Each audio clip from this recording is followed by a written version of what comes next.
जय हिंद दोस्तों, कैसे आप सब डिफेंस वाली स्टडीज में आपका स्वागत है। और आज का जो क्लास है मानव शरीर ह्यूमन बॉडी पार्ट 3, जो कि एयरफोर्स, नेवी, कोस्ट गार्ड और एनडीए के लिए महत्वपूर्ण है। ठीक है, तो आज तीसरा पार्ट है हम लोग करेंगे। तो अगर आप चैनल पर नए हो तो चैनल को सब्सक्राइब कर दीजिएगा, बेल आइकन को दबा दीजिएगा, अपने दोस्तों के पास शेयर कीजिएगा, वीडियो अच्छा लगे तो लाइक कीजिएगा। ठीक है, तो चलिए क्लास को स्टार्ट करते हैं।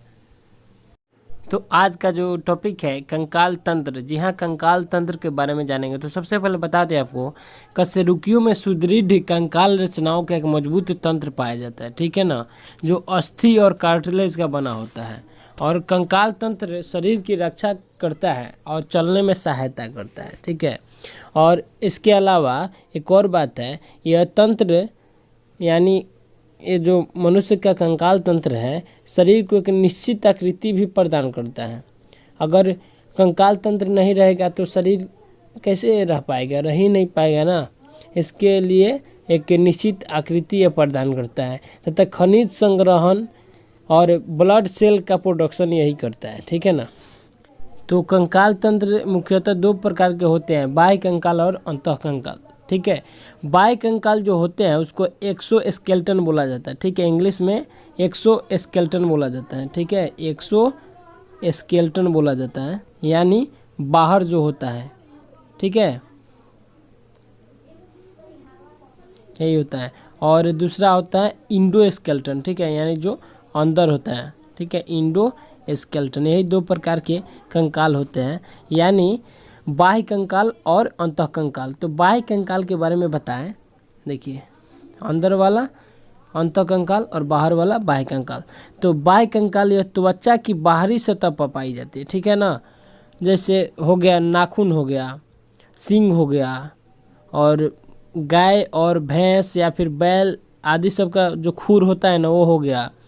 ये अधिचर्म तथा चर्म दोनों से ही बनी होती है। ठीक है ना, यानी एपिडर्मिस और डर्मिस दोनों से बनी होती है। ठीक है, और अंतः कंकाल की बात करें तो त्वचा के नीचे तथा शरीर के भीतर पाई जाती है, जो उपास्थियों एवं अस्थियों का बना होता है, यानी कार्टिलेज एवं बोन्स का बना होता है।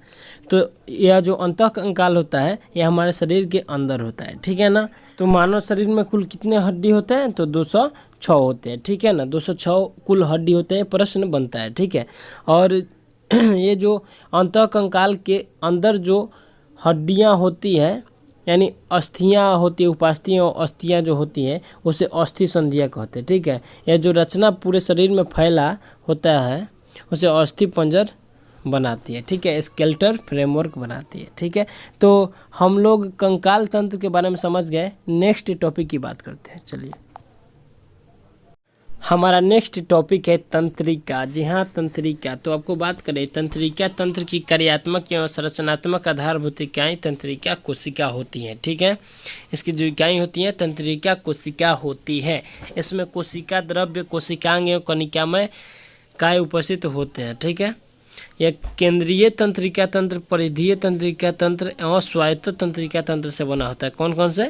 केंद्रीय तंत्रिका तंत्र, परिधीय तंत्रिका तंत्र एवं स्वायत्त तंत्रिका तंत्र से बना होता है। यानी 3 प्रकार के तंत्रिका तंत्र से बना होता है। ठीक है, तो सबसे पहले बात करें केंद्रीय तंत्रिका तंत्र। ठीक है, तो केंद्रीय तंत्रिका तंत्र को 2 प्रकार से बांटा गया। ठीक है, 2 प्रकार से बांटा गया है, जिसमें मस्तिष्क आता है केंद्रीय तंत्रिका तंत्र में, और मेरा रज्जु आता है। ठीक है, यानी ब्रेन और स्पाइनल कोड। ठीक है, तो सबसे पहले ब्रेन की बात करते हैं। जी हाँ, ब्रेन की बात करते हैं, मस्तिष्क, ब्रेन की बात करते हैं हम लोग। तो ब्रेन क्या होता है? एक केंद्रीय तंत्रिका तंत्र का मुख्य भाग है, जो कपाल गुहा में अस्थियों के बीच सुरक्षित यानी सेफ रहता है। ठीक है, इसका भार जो होता है लगभग 1.3 kg होता है। ठीक है ना। इसके 3 मुख्य भाग होते हैं, प्रमस्तिष्क, मध्य मस्तिष्क एवं पक्ष मस्तिष्क। यानी जो ब्रेन का जो पार्ट होता है 3 भागों में बंटा होता है। ठीक है ना, 3 भाग में बंटा होता है, और उसका जो नाम होता है प्रमस्तिष्क, मध्य मस्तिष्क एवं पक्ष मस्तिष्क। ठीक है, तो प्रमस्तिष्क एवं हाइपोथैलेमस भाग शरीर की प्रमुख चेतन क्रियाओं को नियंत्रित करता है। ठीक है ना, इसके जो प्रमस्तिष्क होते हैं एवं हाइपोथैलेमस एक भाग होता है जो शरीर की प्रमुख चेतन क्रियाओं को नियंत्रित करता है, ठीक है ना। तो अब दूसरा बात करें, दूसरा जो पार्ट होता है केंद्रीय तंत्रिका तंत्र की, मेरुरज्जु यानी स्पाइनल कॉर्ड। तो स्पाइनल कॉर्ड की बात करते हैं हम लोग। तो स्पाइनल कॉर्ड जो होता है यह केंद्रीय तंत्रिका तंत्र का भाग कशेरुकी अस्थियों में पाया जाता है, ठीक है। मस्तिष्क जो था कपाल गुहा में पाया जाता है, लेकिन ये जो होता है मेरुरज्जु ये केंद्रीय तंत्रिका तंत्र का भाग होता है जो कशेरुकी अस्थियों में पाया जाता है, ठीक है। तथा पीड़ा, ताप, स्पर्श, दबाव, स्पंदन आदि की सूचनाओं को मस्तिष्क को पहुंचाने तथा मस्तिष्क से इन भागों की पेशियों या ग्रंथियों में चालक प्रेरणाओं को पहुंचाने का कार्य करता है। यानी ये जो होता है मेरुरज्जु हमारे शरीर पर जो इफेक्ट पड़ता है, कोई भी चीज़ का पीड़ा होता है या फिर गर्म चीज़ हमारे हाथ पैर या किसी चीज़ को टच करता है तो मेरुरज्जु इसको दिमाग को इन्फॉर्म करता है, ठीक है। और किसी चीज़ को स्पर्श हम लोग करते हैं तो उसका जो टेम्परेचर होता है उसके लिए हम लोग का जो स्पाइनल कॉर्ड होता है उसकी जानकारी हमारे दिमाग को देता है, यानी ब्रेन को देता है, ठीक है ना। तो परिधीय तंत्रिका तंत्र क्या होता है इसके बारे में समझते हैं। चलिए, केंद्रीय तंत्रिका तंत्र को शरीर के विभिन्न संवेदी भागों से जोड़ने वाली धागेनुमा तंत्रिकाएं परिधीय तंत्रिका तंत्र बनाती है, ठीक है ना। धागेनुमा तंत्रिकाएं जो होती है वही इसको बनाती है, ठीक है। प्रत्येक तंत्रिका तंत्र में अनेक तंत्रिका तंतुओं का गुच्छा होता है, ठीक है। अधिकांश तंत्रिका तंतु ऐच्छिक प्रतिक्रियाओं से संबंधित होते हैं। मस्तिष्क की 12 जोड़े कपालीय तंत्रिकाएं तथा मेरुरज्जु से 31 सुषुम्नीय तंत्रिकाएं पूरे शरीर में तंत्रिकाओं का जाल बनाकर विभिन्न शारीरिक क्रियाओं का समन्वयन करते हैं।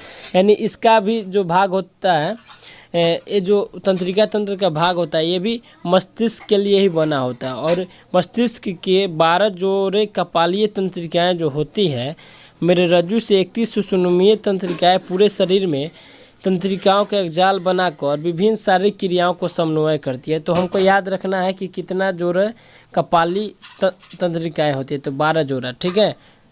और सुषुम्नीय तंत्रिका की बात करें तो 31, ठीक है। यही हम लोग को समझना है और यही पूछेगा, ठीक है। नेक्स्ट बात करते हैं स्वायत्त तंत्रिका तंत्र। तो ये जो होता है यह परिधीय तंत्रिका तंत्र का ही भाग होता है जो अंतरांगों की क्रियाओं का समन्वय एवं नियामन करती है। जी हाँ, नियमन करती है, नियंत्रण यानी कंट्रोल एवं नियमन, ठीक है। यह संवेदी सूचनाओं को यानी सेंसरी जो होता है सेंसरी स्टिमुलस को अंतरंगों से केंद्रीय तंत्रिकाओं तक लाती है। इसके द्वारा अंतरंगों द्वारा परस्पर विरोधात्मक नियंत्रण होता है। इसके 2 भाग होते हैं। तो चलिए इसके 2 भाग को समझते हैं। अनुकंपी तंत्रिका तंत्र प्रतिकूल अवस्थाओं में शरीर की रक्षा में सहायक होता है, हृदय स्पंदन की दर को बढ़ाता है। अनुकंपी तंत्रिका तंत्र हृदय स्पंदन यानी हार्ट के चाल को बढ़ाता है। रुधिर नलिकाओं में सिकुड़न, रुधिर दाब को अधिक, मूत्राशय का शिथिलन तथा लार के स्रावन को कम करता है। अनुकंपी तंत्रिका तंत्र, तो इसके जो गुण है उसको आपको याद करके रखना है, ठीक है।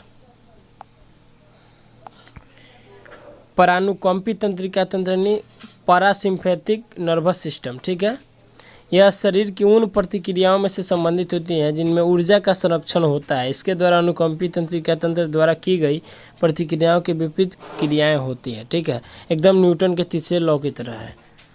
जैसे न्यूटन का तीसरा लॉ होता है ना, उसी प्रकार इसमें जो प्रतिक्रियाएं होती है वो उसके विपरीत क्रियाएं के होती है, बराबर होती है, ठीक है। तो अब हम लोग जानेंगे अंतःस्रावी ग्रंथि के बारे में, ठीक है। तो ये जो आप देख रहे हैं डायग्राम में टोटल अंतःस्रावी ग्रंथ के पार्ट, ठीक है। जैसे यहाँ पे पैराथायराइड ग्लैंड, थायराइड ग्लैंड, ठीक है। यहाँ पे एड्रिनल ग्लैंड जो देख रहे हैं, पैंक्रीज देख रहे हैं, या जो ओवरी देख रहे हैं या फिर टेस्टिस, ये सब अंतःस्रावी ग्रंथ के पार्ट है। तो चलिए इसको थोड़ा विस्तार से समझते हैं, ठीक है। हाँ, तो सबसे पहले बात करें, अंतःस्रावी ग्रंथि नलिका रहित होती है, ठीक है ना। नलिका रहित यानी इसमें नली कोई नहीं होता है, ठीक है। यह हार्मोनों को रुधिर में स्रावित करती है, यानी जो हार्मोन होता है इसे ब्लड में चेंज करता है। ठीक है, हार्मोन्स मुख्यतः अमीनो अम्ल स्टेरॉइड के बने रासायनिक पदार्थ होते हैं। यह बाह्य तथा अंतः वातावरण की प्रतिक्रिया के फलस्वरूप अंतःस्रावी ग्रंथियों से ये जो होते हैं स्रावित होते हैं। ठीक है ना। और इसके एक और फायदे हैं, शरीर में होने वाली विभिन्न जैविक रासायनिक क्रियाओं, उपापचय तथा शारीरिक संतुलन व समन्वय हेतु तंत्रिका तंत्र तथा अंतःस्रावी तंत्र साथ में कार्य करते हैं। ठीक है ना। और पिट्यूटरी ग्लैंड शरीर की मास्टर ग्रंथि कही जाती है। ठीक है ना। पिट्यूटरी ग्लैंड को मास्टर ग्रंथि भी बोला जाता है। ठीक है, मास्टर ग्रंथि के नाम से जाना जाता है। कौन? तो पिट्यूटरी ग्लैंड। ठीक है, यह शरीर के अन्य सभी अंतःस्रावी ग्रंथियों के स्रावन को नियंत्रित करती है और इसके अग्र पिंड से 6 मध्य पिंड से 1 तथा पक्ष पिंड से 2 हार्मोन स्रावित होते हैं। ठीक है ना। यानी इससे कुछ हार्मोन स्रावित होते हैं। कितने? तो 6 मध्य पिंड से 1 तथा पक्ष पिंड से 2 हार्मोन स्रावित होते हैं। ठीक है ना। और थायराइड, पैराथायराइड, एड्रिनल, अग्न्याशय, वृषण एवं अंडाशय शरीर की अंतःस्रावी ग्रंथियाँ हैं। इसके बारे में हम लोग चर्चा कर रहे हैं। ठीक है ना। तो नेक्स्ट टॉपिक है मानव जनन तंत्र। जी हाँ, तो बता दें आपको, मानव में लैंगिक जनन होता है और इनमें मेल एंड फीमेल जननांग निम्न प्रकार से होते हैं। तो सबसे पहले हम लोग मेल जननांग की बात करते हैं। तो नर मानव में वृषण प्राथमिक जननांग होता है और इसमें स्पर्म का निर्माण होता है। वृषण कोष में उपस्थित होते हैं, यानी इसमें उपस्थित होते हैं। ठीक है, यह उदर गुहा से बाहर स्थित होता है। ठीक है ना। उदर गुहा जो होता है उसके बाहर स्थित होता है। ठीक है, नर सहायक अंग शिश्न होता है। ठीक है, ये वाला। और शुक्रवाहिनी, प्रोस्टेट ग्रंथि, सेमिनल वेसिकल, काउपर ग्रंथि आदि होते हैं। ठीक है ना। प्रोस्टेट ग्लैंड ये वाला है। ठीक है, यहाँ से इस प्रकार से यहाँ पे स्पर्म आता है। ठीक है, नेक्स्ट की बात करें तो नेक्स्ट जो है हमारा, हाँ, तो फीमेल जननांग की बात करते हैं। तो अंडाशय प्राथमिक जननांग होता है। ठीक है, इसमें अंडाशय जो होता है प्राथमिक क्या होता है? जननांग होता है। ई वाला पार्ट। ठीक है, यहाँ पर अंडकोशिका का निर्माण होता है और यहीं पे एक सेल का निर्माण होता है। इसके सहायक अंग जो होते हैं अंडवाहिनी होते हैं और ई वाला पार्ट होता है, यूटेरस होता है। ठीक है, और एक ग्रीवा वाला पार्ट होता है यहाँ पर।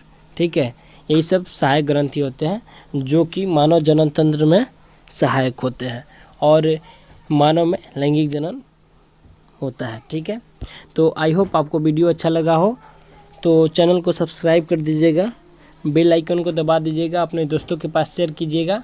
डेली क्लास चल रहा है, आप हमारे चैनल पे जुड़े रहें। तब तक के लिए दीजिए इजाज़त। जय हिंद, जय भारत, टेक केयर।